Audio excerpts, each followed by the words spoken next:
So today we are going to dive into the three ultimate power tools that's going to help you build a life that your future self is dreaming about. The big, audacious future that you can't wait to have.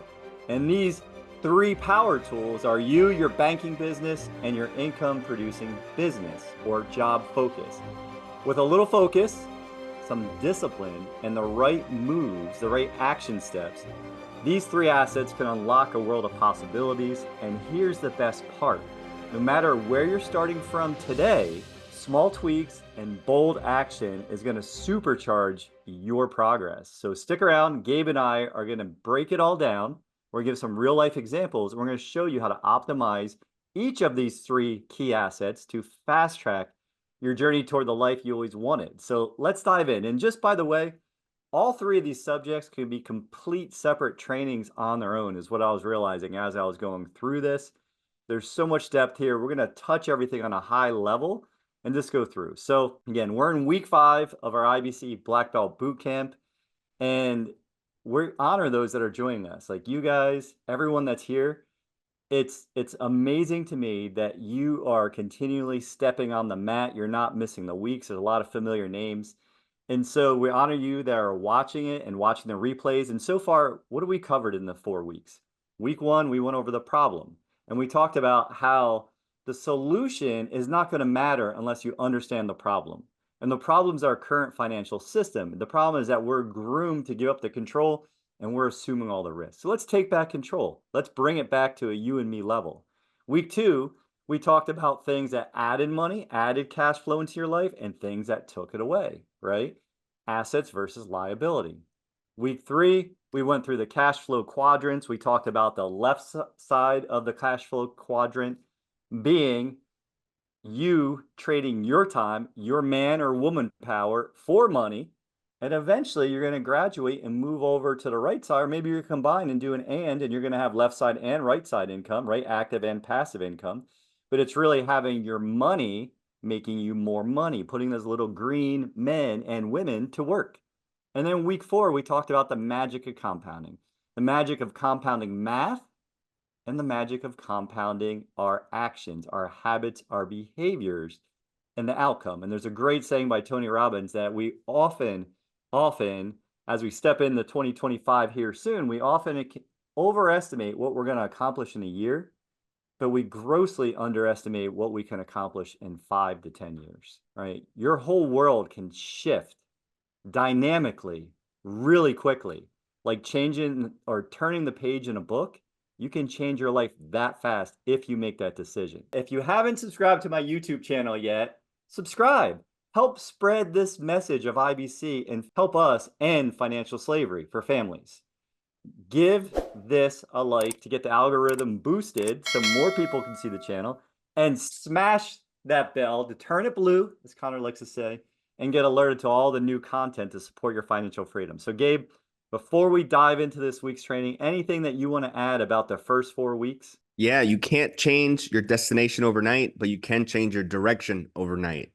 And with the direction we're going in this pathway, we saw last week about the magic of compounding. The big effect of the compounding comes towards the end, later in the later years. So everything Jason went over it's spot on. We're going to look to try to give you a complete system today with the 3 assets in a way that gets you thinking about your plan and making it simple, because you got to be able to be effective with your plan. There's no point to scale or to become more efficient if it's not effective to begin with. Okay, so we want to help you cultivate that plan because it can take a little while, but part of the plan is just learning how to use the tools. And as you learn how to use the tools better, you'll tweak your plan, you'll expand your plan, you'll add more things to your plan. And as you acquire more tools and more skills along the way, we'll be here to help expand or even learn from each other. And Gabe, I love everything you just said. I'm going to offer to everybody. It's like Earl Nightingale's strangest secret. You have to know your destination. If you don't know your destination, how are you ever going to arrive? And so it's that ability to set that future self goal. What does it look like in 1 year, 5 year, 10 years from now? And just have that vision. You might not have absolute clarity, but every time as you're walking, I heard someone say this the other day, every time as you're walking towards the mountain of your future self, ask yourself, is this moving me closer to my future self or further away? And that's going to be some of what we're talking about today. It's through radical action. And I'm going to offer you all something. It's through permission for yourself, more self love, more loving yourself, being able to say, I am worthy of that outcome. Because a lot of times we can teach you everything we have to teach you when you step on this mat. But if you don't continually support your journey with giving yourself permission to learn new things, to apply new things, and to make mistakes, perfection's stupid all. So let's jump into this. So has anyone here, right? We started off talking about energy, resetting our energy. Has anyone here, put it in the chat, ever had the need for more energy? Or do you have all the energy right now that you need in your life? Like, are you like, Jason, I wake up, I'm fully energized from the time I wake up to the time I go to sleep. I don't need any more energy. Linus says he needs more needed. And he's got 4 beautiful little girls. So I believe that, Linus. Is anyone here like, we got more, we need more, right? Your health is a foundation for everything, for everything. Without your energy and vitality, there's no cash flow, there's no business, there's no wealth to grow. Like, look at Steve Jobs. At the end of his life, he was master of his universe, master of his wealth, but there was nothing he could do about his health when you start reactively looking at the problems that are created through not taking care of yourself, not being intentional. So we're going to cover that today. Does anyone here have all the skills that they need? Gabe, you have every skill that you need right now that you don't ever have to do another thing to get better. No way. No No way, way. right? No way. And you're someone that is a teacher, an instructor, a black belt, a Hmm. banker, an entrepreneur, a father, a husband. But we have unique skills and talents, and these are the building blocks to our financial life, right? Not And everything is based in finance, but as I think Zig Ziglar said, money isn't the most important thing in the world, but it's right up there with oxygen, right? And if that lands weird to you, I would say check your rules on money because money's nothing more than energy. So we're going to help you develop and leverage your skills to create more. Always need more skills. Ruby, John, Christian, I love it. And then for your mindset, where we talk about your health, your skills, and your mindset. Is anyone here, show of hands, anyone here in a constant state of abundance and gratitude? Where you just flow like water through your life, where you just flow and everything goes. No one upsets you because you know it's not about the other person. You know that, when someone cuts you off, oh, they were probably in a hurry or maybe they had an emergency. There's no like, what the F? What's wrong with you? Like I just had that when I pulled in front of someone rushing back to be here with you guys, where the girl started waving her hands at me and I was like, oh, how kind of you. Thanks for waving at me. Now, was anyone here always in a state of abundance? Christian says like a rock in water. No, hardly ever. Okay. So your mindset and your beliefs shape your actions. It all starts with what you believe first. That's Gandhi's quote. Your beliefs, right? Your beliefs are going to shape your thoughts become your words. So we're going to help you cultivate a positive growth-oriented mindset to help you achieve your goals. And Gabe, let's talk a little bit about your health is your wealth. I put up 4, categories. I think there's way more, but just 4 of them. Some of your thoughts on this slide. Like you're You can't go wrong prioritizing with sleep. this. You can't go wrong with this slide, man. I mean, especially with the newborn baby, the sleep is, it's tough. And it's for me to get energy, I need to work out. And between helping with the family business, the family painting business, running this business, and then all the things I'm trying to grow and improve on, because to develop skills, it takes time, it takes energy, it takes a lot of mental energy.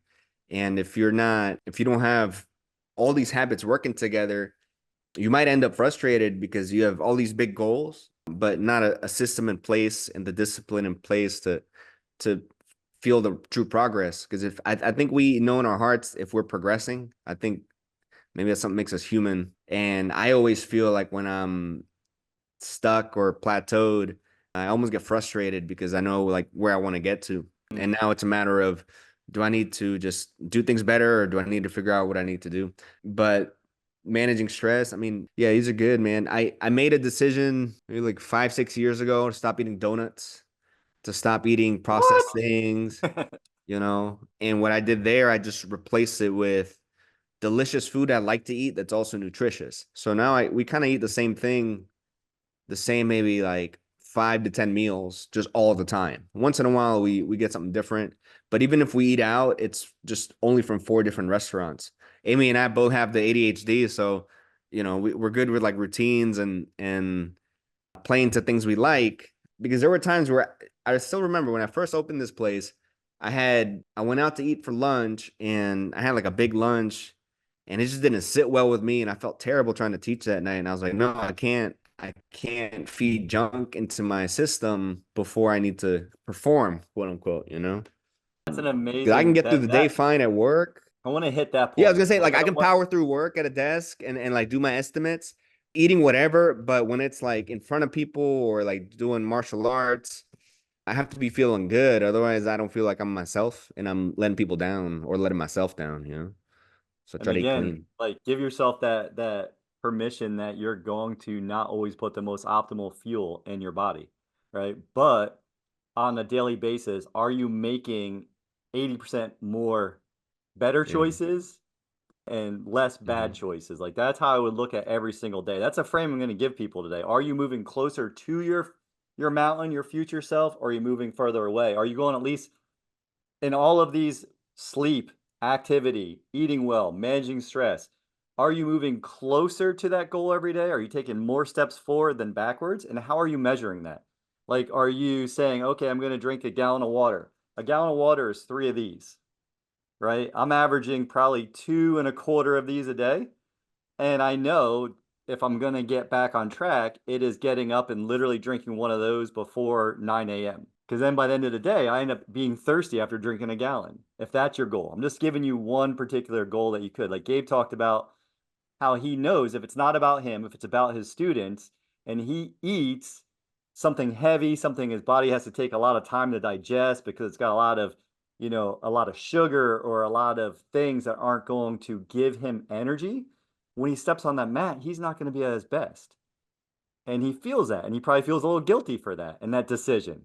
And so then how do you set yourself up the next day to just do a little better? And like there's a great I have another partner who is, giving up alcohol. And I was like, whoa, that's wild. Like last time I saw you, you wanted to go like to the hot tub and smoke a cigar and drink I don't know, whatever you call a thing of bourbon, like a whole bunch of, whiskey. And he told me, he's like, well, I'm like, how are you doing that? How's it going for you? He's like, well, it's like anything, man. If you do it 24 hours at a time, and if I'm successful 24 hours at a time, then I look how many times I'm successful during a week. And, so far I have been consistent on every one and just do one thing at a time. Like if you're gonna say you're gonna replace drinking a beer on the weekend, well then replace it with something. Maybe you're gonna have a tea. Maybe you're gonna have, a water with a lemon or a seltzer or something, right? Like find a replacement when you change the habit. So we're not gonna Replace spend a it with lot of something that might. And I remember I stopped drinking beer. I switched to kombucha, and it almost made me it quenched that taste, but it made me feel better because I wasn't hungover or anything. And now when I do cheat meals, it's guilt free because I know 95% of the time I'm on task, on track and on the way. And because we don't want to beat ourselves up. Yeah, guilt can be tough. Growing up, I grew up Catholic, so that was the favorite strategy. maybe that's one of our connections. You and me both, brother. You and me both. And so that is, thank you for sharing that too. That's a fun fact I did not know. And so we look at Zig Ziglar. I like to quote Zig a lot. I like to quote Einstein a lot. I think they're two of the, Zig's wisdom is help others get what they want, and that helps you achieve your own goals. The more value the problem that you can solve, the more you can earn. And if you continuously develop your skills, you continuously become more valuable. It goes back to compounding and it goes back to the decisions and the habits. So we're wanting to help others achieve their goals. And so that's what we're going to jump in with Gabe's story right now. How can we help others with the things that they want to achieve? Because remember, it's never about you. Think how wild that is. We're all here together. We're committed to being part of this community, to learning, to being better, to being proactive, to doing it and being the best we can be. And at the same time, we're all here for our individual reasons. We're all here to help our families, to serve our mission, to move things forward. And we go further together, right? We can go faster alone, but together we're going to go further. But it's never about me, right? When I'm talking to Gabe, it's always about Gabe.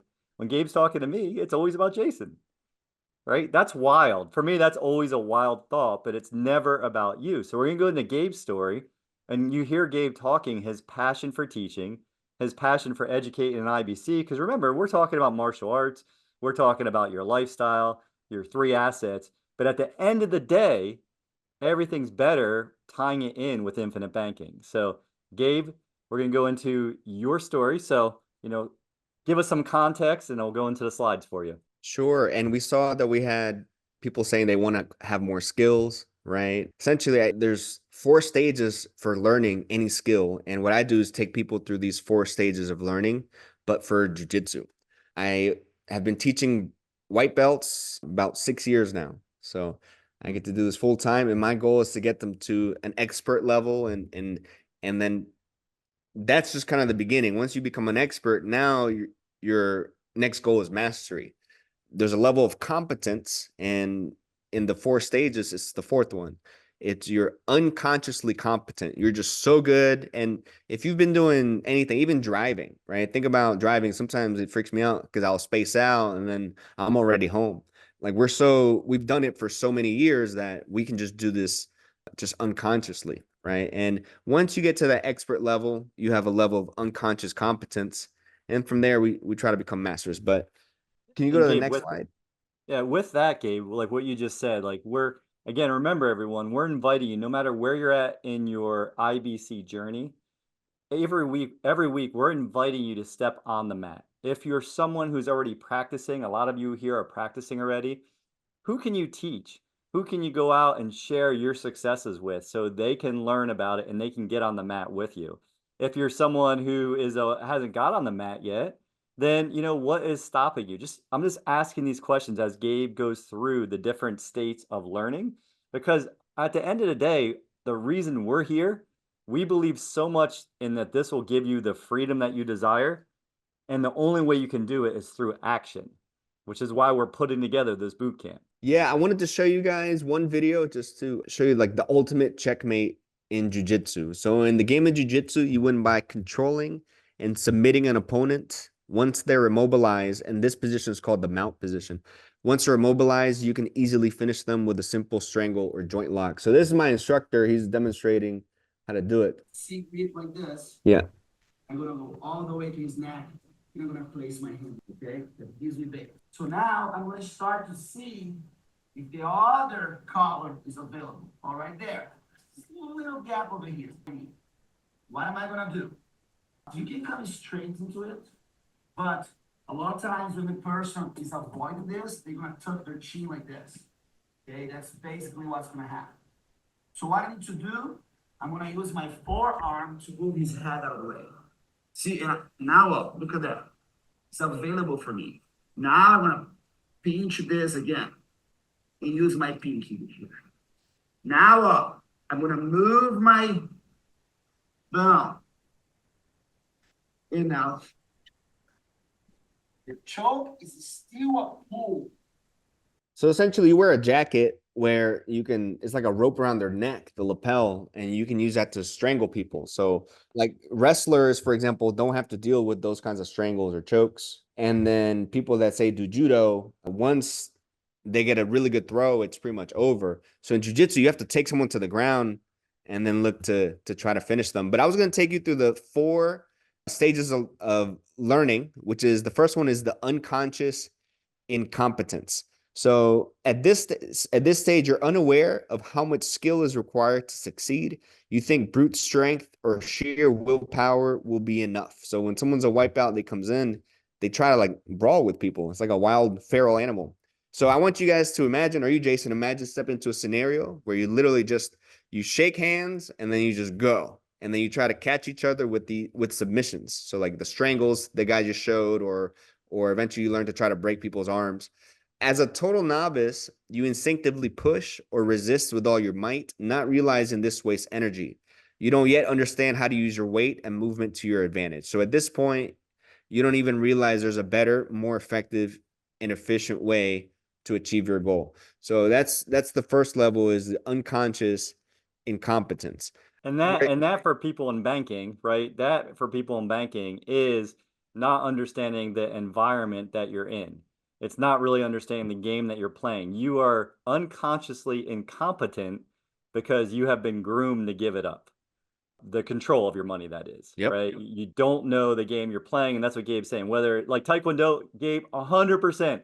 The worst people to spar with are the lower color belts because they have no control. The kicks, the punches, Yeah. not that I'm not that far advanced, but now when you get on the mat with someone that's a white belt or an orange belt or a yellow belt, man, all you're doing is trying to keep your distance so you're not going to get hurt with something crazy they throw. So Yeah, and they don't even know they could hurt themselves, you know? They don't know they can hurt you.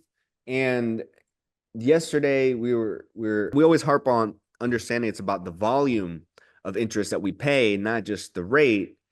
Here it's about volume on the mat. If you get hurt and you can't train for, a couple months, now you're going to lose your compounding. You're going to lose the volume, right? And people come with this intensity in the beginning and burn out. And that's usually the number one reason people kind of fail, or it's not happening fast enough, right? I don't know if you ever have any clients that they're not happy it's not going fast enough, or why is it going to take 3 years to become efficient? Like when I first saw this, like the policies we were using took 6-7 years to get efficient. Now I just got one as a money tree in the second year, which means my cash on cash returns over 100%. and there's different reasons why you'd want to do that, right? So we go to level Yeah. two. Yeah. Gabe, talk about Okay. level two. So one's Level like, two. I'm aware. So conscious incompetence. You've had your first few experiences, and now you understand how little you know. This stage is humbling because you see how ineffective brute strength is compared to someone skilled.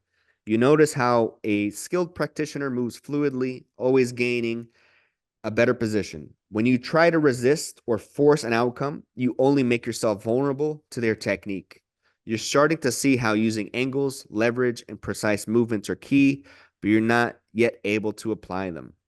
And here, realizing your weaknesses is critical. This is the point where your mind opens to learning new methods, even if they feel unnatural at first. And here, Jason, is where it's important to have a good mentality, a good mindset, because some people will react in funny ways, man, where their ego gets hurt and they can either become violent, angry, but with IBC, you have to take an honest look at what you've been doing with your money. Have you not been saving? Have you been buying liabilities? Have you been buying assets?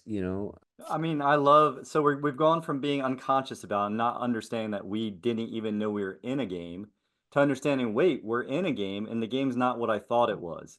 And so there's going to be mixed feelings. When I first learned about, becoming your own banker, I was mad. Yeah. I went through the stages of grief. What the bleep?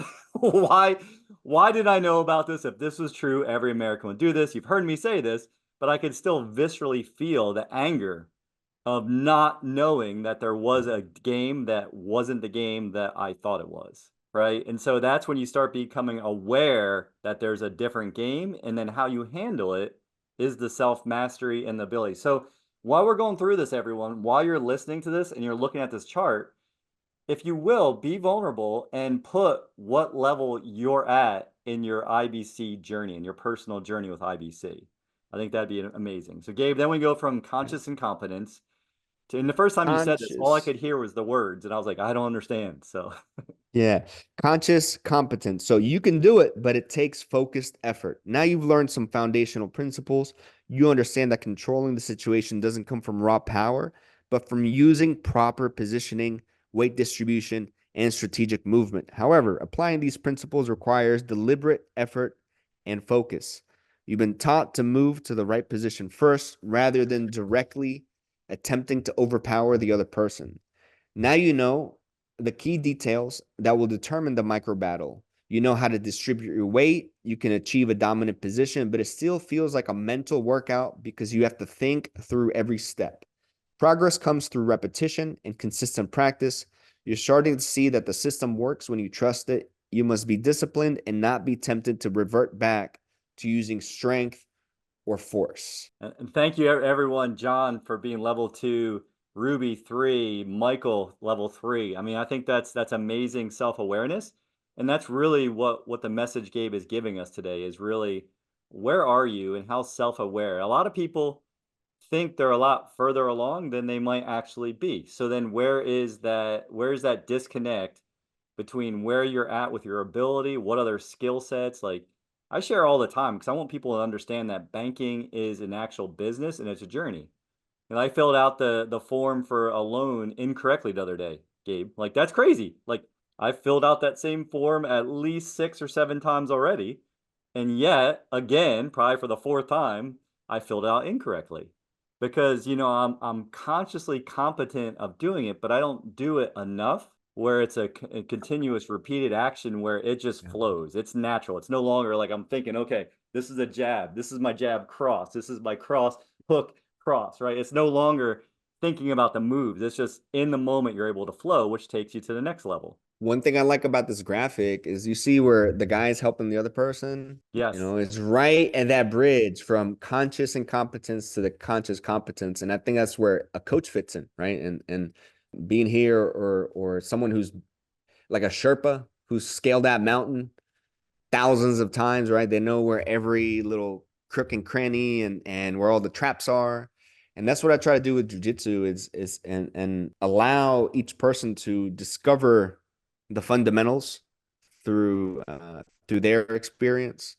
No one likes to get taught things. They like to learn things. So that's what I try to do. It's create the environment, the exercises, the things for it to start to click and make sense for them, because in the end we want to be able to do it at level 4, which is the unconscious competence. You do it without thinking.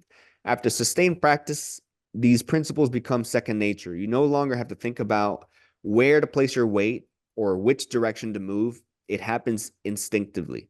You no longer fight for control through strength. Instead, your positioning naturally leads to an advantage. You stay relaxed and efficient, letting the principles of leverage and movement do the work for you. Mastery isn't about working harder, it's about working smarter by trusting the process and letting the principles guide your actions. And Gabe, last week we went a little bit into how the beginning of any new skill is arduous. It is hard, it Yeah. feels like effort, it feels uncomfortable. Eventually, you are going to flow into momentum. Momentum is that conscious competence where it starts getting fun to practice and do the new skill because every time you're going, you're slightly improving when you catch yourself making a mistake. And eventually you flow into abundance. And when you flow into abundance, that's the moment where you're committed to mastery at that point, to micro distinctions. And the micro distinctions are what set, the average person from someone that is extraordinary when it comes to an earning level. Like the 99th percentile make, I'm going to get this a little bit off, but I want to say the 99th percentile make about 400,000 a year. Like when you go to like 99.9, right? It's like 1.2 million. 99.99, Mm. it's like it's compounding to the point where it's like 15 or 20. It's like I'm not getting the numbers right, but the compounding on the micro distinctions at that level of mastery is where you're really turning around and now things are coming to you. The game has slowed down so much that people are reaching out to you and like, can you teach me that? Where'd you learn that? You become magnetic, right? Like your instructor, like if you guys were watching, like I got a tickle out of the instructor, you saw the one slight move of his arm and all of a sudden the guy tapped like in a millisecond. And that was that you, Gabe, that was getting choked out? Oh, yeah, that was me getting choked down. So I got to feel Yeah. it from, Yeah. a I legend. thought that was you. I'm just not used to looking at the top of your head from that angle. So I wasn't 100% Yeah. sure that was you. And jujitsu, if you can get to that position and you can keep from getting like rolled over, and it's only a matter of time before you choke them or you armbar them. So instead of, I don't know, and I wish I could have compiled a video of some of my students training, because the brand new ones, they're still trying to fight and they're trying to move the other person, but you have to move yourself to that mount position. There's ways we show how to do it so that you end up developing a strength and a stamina that's almost like a body weight type of workout where you just move yourself, and that keeps you really efficient where you can go for an hour, 2 hours. Mm. If you're trying to, grapple someone, wrestle someone, you're not going to be able to do it for more than 2 or 3 minutes, right? People, especially our beginners, some people come to try out and like they can barely go for like 30 seconds. But eventually we'll go for an hour and 2 hours of just, sparring. And I just wanted to add this because it's an emotional roller coaster to go from unconscious incompetence to that conscious incompetence, and then to the conscious competence, because everybody wants to be good at things, right? But if they were easy, they would already have Yeah, those skills. if this journey was easy, Gabe, we would all have everything we already wanted. We'd be abundant, and life would be pretty boring. Like if we think that we all like, I want everyone here. This is my personal belief. You don't have to adopt this belief, but it's something where I believe that we all have everything we need inside of us already. And a lot of times we're looking outside of us for solutions. And so, like, one of my beliefs is the quality of our life is based on the quality of our questions and our ability to take ownership of it and then to take action. Now, that I'm saying this to anchor it in my nervous system, I say this to myself all the time because when you go from that unconscious incompetence, that's a pretty easy place to be. It's comfortable. Like this morning or yesterday when it's in the 40s here in Orlando, I know it's not cold for a lot of you, but that's freezing for us. And so it's like, man, my alarm's going off. It's time to train. My clothes are laying next to the bed, and I don't want to go. But I know if I don't, what the rest of my day will feel like. I will be not in the energy to serve. And so then you go, you get uncomfortable, you learn a new skill, and then you go just within that workout journey. And this happens at all points during our day where you go from, hey, I'm comfortable, to being like, I don't know about this, to, well, okay, this is kind of cool, to, wow, I did this and I can do it. And that's that progress equals happiness.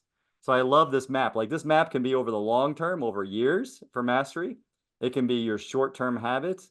This map is what it looks like to take the choice or make the choice to go from being comfortable, which is unconscious incompetence, to purposely being uncomfortable and making sure that you're failing forward. That's how I see this, Gabe. So I love this. And I'm a solid 2 in climbing. Awesome, Shane. Shane, I think you're more than a 2, my friend. I want you turning around and putting your hand back and pulling people up to that platform of 3 with you.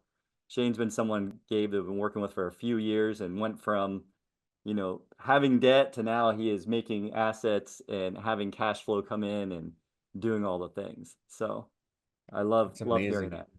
And so Yeah. this is something that we have in all of our bedrooms. And I thought, because we're talking about our 3 most valuable assets, right? Ourselves, our business, and then our banking business. If you guys haven't read the 4 agreements, I highly recommend it. We have this hanging in all of our rooms, right? Be impeccable with your words. It just means that your words make your world. So when you say that you're going to do something, when you tell yourself you're going to do something, as often as you can, be congruent with your actions. Do the things you say you're going to do.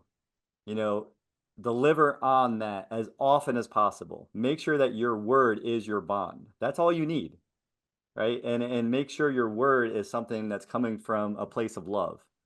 And then, like we talked about earlier, don't take things personally. It's never about you. So get curious. When someone does something, be like, hey, are you all right? Is there something there you want to talk about? Can I help you? Imagine if you got mad at someone or someone's mad at you and they just turn around and be like, hey, are you cool? Are you okay? You'd either be shocked and get more mad, right, Gabe? You'd either want to fight more or you'd be like, oh, wait, what's happening? Why is this person being nice to me when I'm being, bleep? Mhm. And then don't assume. Don't assume. Ask. Ask questions to understand. Ask open-ended questions like, why do you think that's true? Can you explain that to me? Like I have people say to me, hey, I have a bunch of kids. What's a bunch mean? To me, it might be 3, but to them it was 12, right? What do you define? Like we all think differently, so let's not assume things, right? Ask of you and me, right? You've heard that. Mhm. And then 4 is do your best. And so, these are the small, consistent things, like the thoughts that we can have to lead to the outcomes that we're looking to have with ourselves. Always do your best, and I try to do that. Sometimes it's hard when we want to do a lot of things and have variety in our lives, but for you to get unconsciously competent at something, you have to maybe start with one thing at a time, but it means you have to say no to a lot of things. So when you do say yes to something, you want to make sure you can show up and be 100%. That's awesome, man. That's awesome. And then, I thought this was a good example of what it means to make small choices on a daily basis and give you some math behind it. And so, the temporary satisfaction of having that warm Starbucks or your iced Starbucks or the thing where you go, they know your name and they're making your fancy drink. And, I believe that the longer the name of your drink is, the more ego's involved. Like, so that's just my personal joke when I have people take like 5 minutes to order something. But imagine you're spending $5, $6, $7. We made it five for this example so we could run the math. But that temporary satisfaction when you could have made it at home, when you could have Starbucks at home or even a better coffee at home. And then what if you instead, and I'm not saying go invest in Starbucks stocks, but instead of drinking their coffee and buying a liability every day, what if you're investing that $5? And let's look at what that looks like over time. And this is the same with everything we're talking about your skills, your habits, your health, your money. Okay. So year one, you would have spent in the negative $1,825. If you're investing, you have a little bit, you see it goes out to it's $1,825 and a fraction of a fraction of a fraction of a cent that you've made, right? Year two, you've spent $3,650 and then you're ahead now $3,796 that you've now earned on your investments of investing $5 a day. So you've made some cash flow. You're already in the positive by year two. And then I went out to year five. So now you spent $9,125 on coffee in 5 years, but now you've made over $1,000 in cash flow, right? And this is starting to be the compounding. You go to year 10, you spent 18 grand and now you have 26,000. And so I thought this was a fun example of showing how just a small change, when people say, hey, I don't have any extra money. Okay. Well, then have you really done an audit lately on your habits and on your expenses and seen where is there something that over time, over a period of time, you can go from that unconscious incompetence to mastery of your situation, right? And mastery is different for all of us. It just means that we are the masters of our freedom of the things that we do, in my mind. So, and then if we go, now we're going to talk a little bit about the business. Gabe, I think we covered a lot with your slides. I really enjoyed that. So I might go through these a little faster, but this is the second asset. This is your business, about solving problems. Your business, again, every business in the world is solving a problem for someone. And it's either they're delivering a service or a goods, right? So when you think about how you make your money, what at the core of everything, the more that we solve other people's problems, the more that we serve, and the more, in my mind, it really matters how we make money. It does. To me, it matters a great deal. And I've made a lot of my decisions based on like, how I could go do that and make a lot more money doing it. But if I didn't feel good about it and what I was bringing to the world, I couldn't do it. Just me personally. Some people can do that. I don't think anybody here could, but that's one of the things. It's like, how can we go out and find the thing? And I used to get annoyed by this, Gabe, when people told me I'm doing the thing I'm most passionate about. Like my chief master, right? 8th degree black belt. He's like, I decided back when I was 11 years old or 9 years old, I was going to be an instructor, and now he's 45.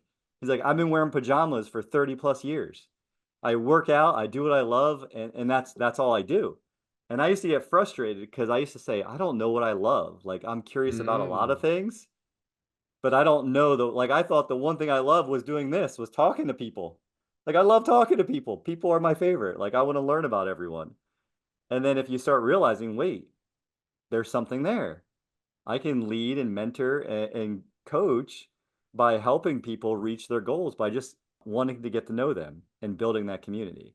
So like really think about what is your skill? What is the core of what you're delivering?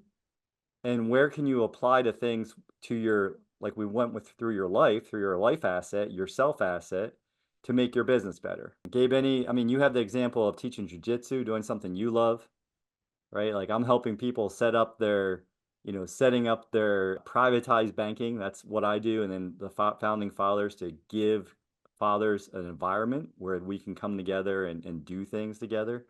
and build that for our future. But for everyone here, like what's something that you guys love doing that maybe you're not doing? That's a question just came present at the moment. And here's some different examples. Like, look at this guy. He's thinking, okay, what can I do? Like, I need to make some more money. Real estate, but not doing. Christian, that's awesome. And what do you love about real estate? Like, what part of real estate? There's so much. For others, like, is there a skill and expertise in writing, designing, programming, consulting? Is there something that you do well that it's taking you a long time to build up that mastery that others would want to know how to do?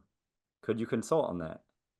Could you create an online course to teach people? I know Victory Martial Arts is going to launch an app so people can actually learn their programming and the skill sets that you've been teaching for 30 plus years, right? Now they're going to be able to go on an app if they miss class or something, or they can, if they're remote and can't get to a school, or they can start learning some of these skills. Or if you're selling something, like how could you go from a hello to yes and get more yeses with the people that you're helping? Like if you have 10 conversations and 6 are sales now, how could you get up to 8 or 9? Like what are the things that you're doing on a daily basis with your business or your job that you can get better at? There's always improvements. More travel to family, away from home. And you might not find that passion. I didn't find jujitsu until 26, and I didn't know I wanted to be a school owner, and I knew I wanted to be a teacher pretty early on because I already did that. I was already a teacher and a coach. So I learned jujitsu through the eyes of a teacher and a coach from the beginning, but I didn't decide I didn't know how to make a career out of jujitsu. I didn't think that was going to even be possible. But about 6 years in, then I made the decision, oh, I want to open up a school. I've been a personal trainer since I was 18, but for me, it was a little bit hard relating to people, and especially beginners. I wanted to coach like athletes and things, and it was hard to work with beginners. But in jiu-jitsu, you kind of have to accept, like, I'm just going to be running fundamentals programs and teaching beginners, because for me now, selfishly, what I need is really good training partners. Because for me to get good, I need to have really good training partners.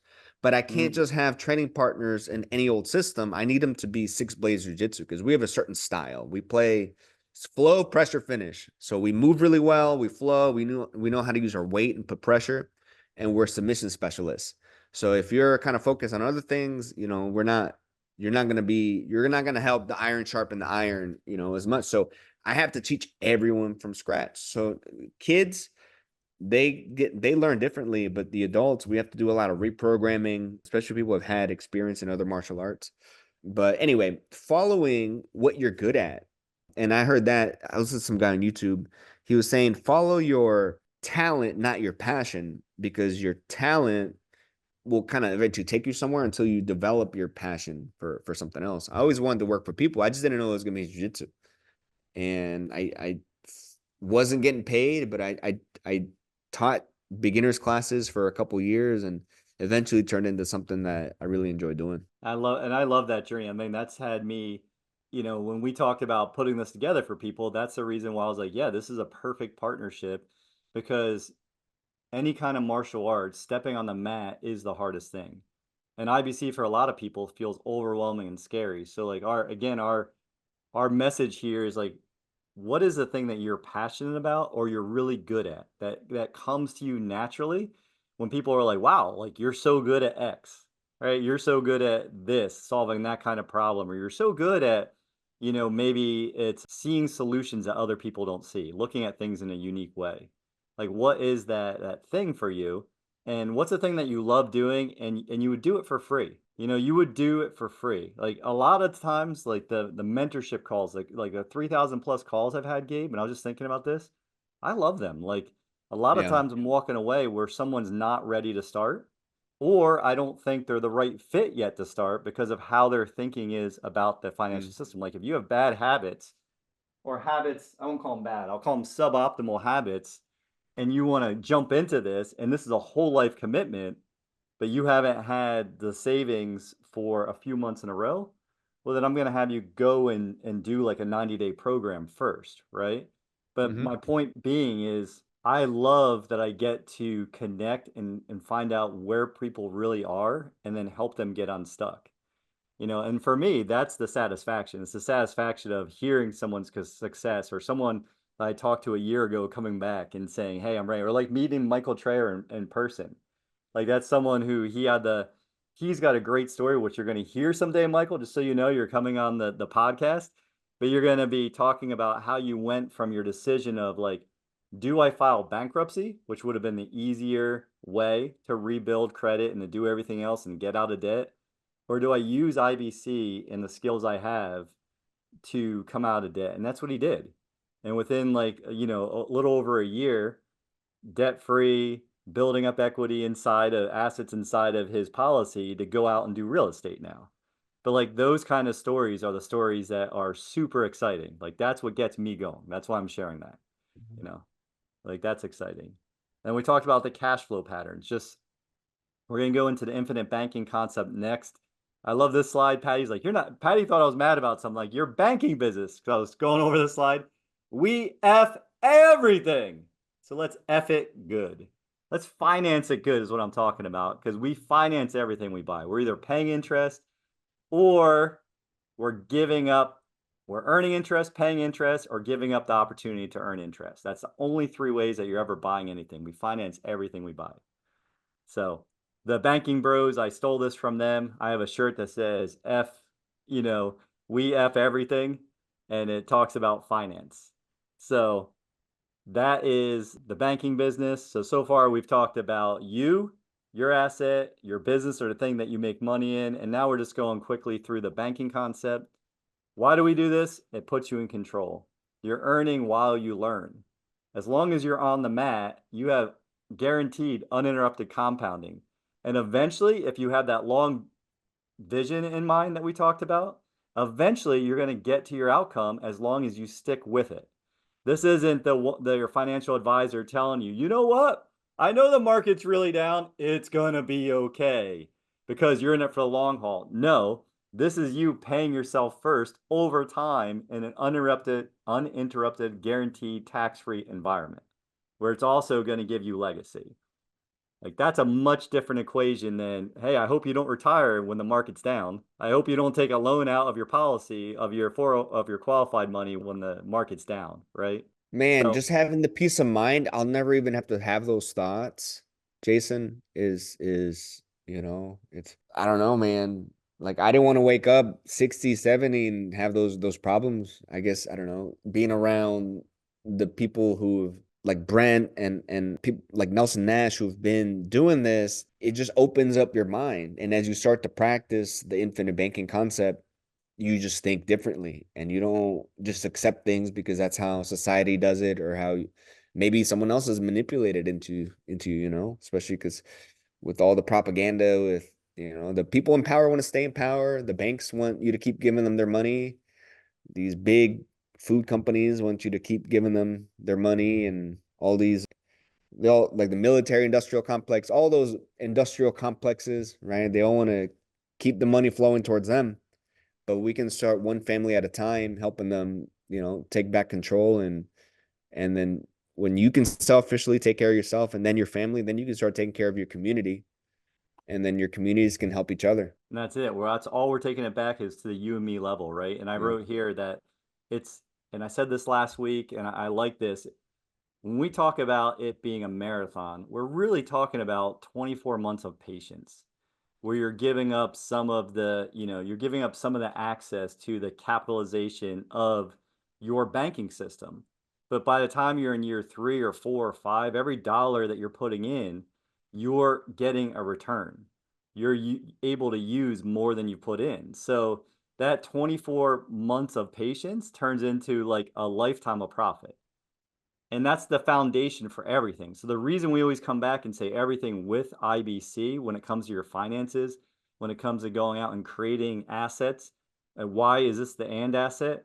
Because this is the guaranteed bucket. This is why we're passionate about it, because I already know that I have a guaranteed legacy for my family. Whether I'm here for another year, 10 years, 50 years, 60 years, right? Who knows? But I already know as long as I keep doing what I've committed to doing, they're going to be taken care of in future generations. And I will teach them.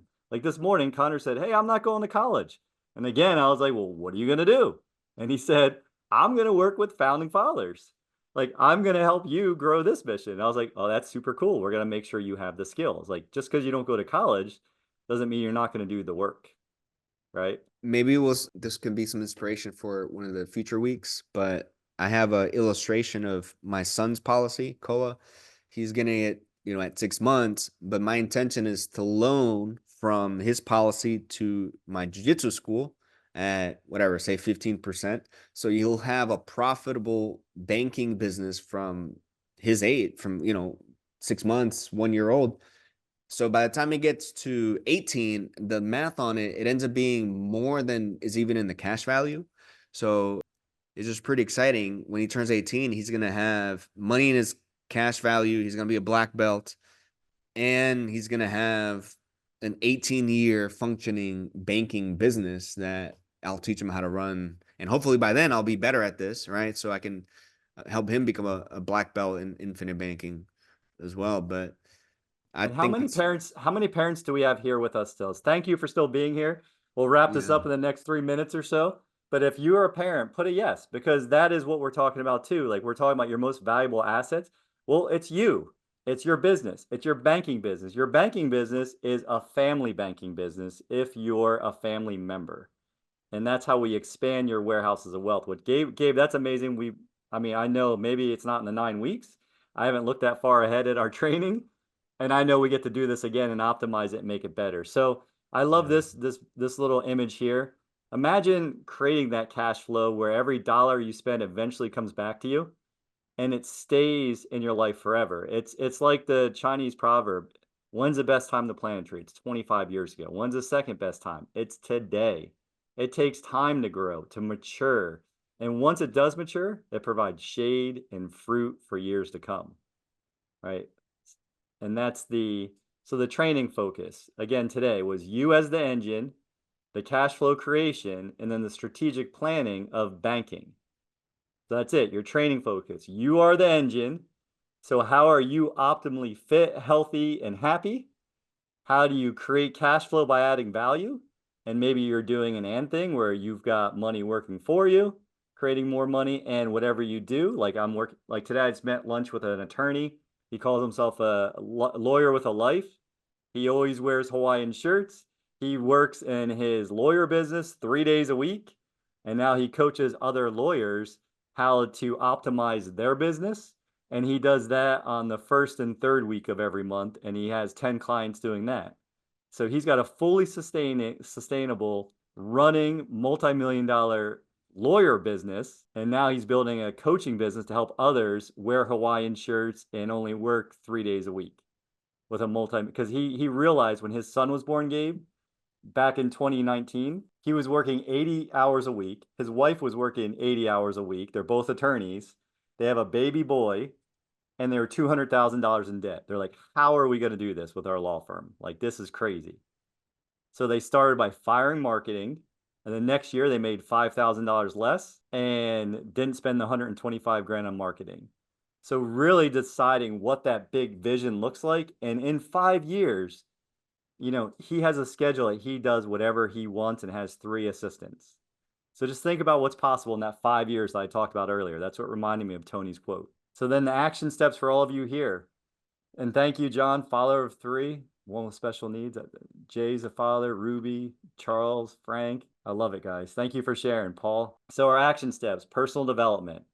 What's a skill set that you want to develop that you're curious about? Go find that, commit to it. Put it in the chat what you're going to commit to today. Recapturing our expenses, right? Keeping that money in our family, and then asset exploration. And finally, we're at the closing, right? The cash flow is the lifeblood of financial freedom, and it all starts with investing in yourself, your most valuable asset. You guys have done it again. You're still here. I love that you are the 5%. You are the ones willing to take action to invest in yourselves, and it is going to pay off. So keep learning, keep stepping on the mat, and let Gabe and I know what you want to know about in the future if you got any questions. And that's it for me, Gabe. Anything else to wrap this up that you can think of? Oh, no, thanks for following, guys, and paying attention. And I hope you get your mind working in the background. Your subconscious will have start making some ideas, and keep a notepad around. So if you're in the shower or something and you get a brilliant download or an idea, make sure you write it down, right? Even if it's something silly or outrageous, just like write it down. You never know. You might look back on that, can be the seed of something big. And whatever note that you've taken today, my final call to action for all of you, whatever note you've taken today, make it an action step. I heard this, Gabe said this, Jason said this, someone in the chat said this, and I'm going to do X. When are you going to do it by? How are you going to do it? How often are you committed to it? And then measure and monitor and bring it back here. Until next week, we're going to see you in week 6 already. We're already, 2/3 of the way through this 9-week training course. So keep coming, keep committing to your mastery. We're excited to have you. And Gabe, great job as always. And I'll see you next time. Corey, I'll see you at the bottom of the hour. And there we have it, another week of the Black Belt IBC Bootcamp, where we talked about the 3 most valuable assets, which is yourself, your business to create cash flow, and finally, your privatized banking system. If you're new here, go ahead and subscribe. Go ahead and hit that like button, get the algorithm going so more people can learn about this valuable material, and smash the bell so it might just turn blue and alert you to new content. I'll see you in this next Infinite Banking video, where we will continue exploring the ways that you can reach your financial freedom and reach all of your goals by privatizing your money with the Infinite Banking concept. I'll see you in that next video. Be blessed.